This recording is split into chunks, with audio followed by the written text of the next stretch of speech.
ஆண்டாண்டு காலமாக நடைமுறையில் இருந்த சட்டமன்ற மரபுகளை மாற்ற ஆளுநர் முயற்சி செய்து வருவதாக மதிமுக, இந்திய கம்யூனிஸ்ட் கட்சி, விடுதலை சிறுத்தைகள் கட்சியினர் கண்டனம் தெரிவித்துள்ளனர்.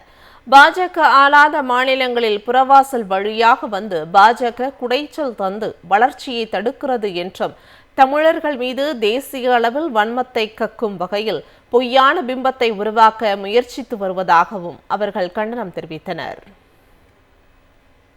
மாநில அரசோடு RN ரவி அவர்கள் மோதல் போக்கை கடந்த 5 ஆண்டுகளாக கடைபிடித்து வருகிறார்.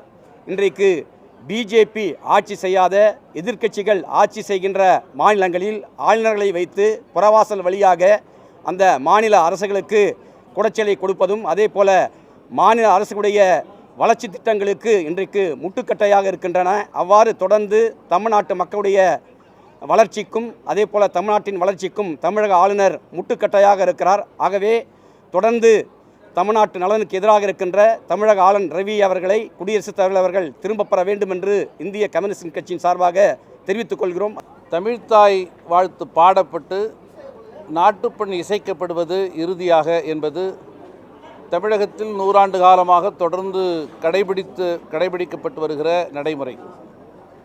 ஆனால் வேண்டுமென்றே தேசிய அளவில் தமிழர்கள் மீது வெறுப்பை, வன்மத்தை கக்கக்கூடிய வகையில் ஆளுநர் அவர்கள் அபாண்டமான பழி சுமத்தி தேசிய கீதத்தை நாட்டுப்பண்ணை இசைப்பதற்கு இவர்கள் தயங்குகிறார்கள் என்கிற ஒரு பொய்யான தோற்றத்தை உருவாக்க முயற்சிக்கிறார். இது ஆளுநர் என்கிற முறையில் மாத்திரமல்ல, ஒரு அரசியல்வாதி என்கிற முறையில் கூட நாகரிகமானதல்ல, கண்ணியமானதல்ல.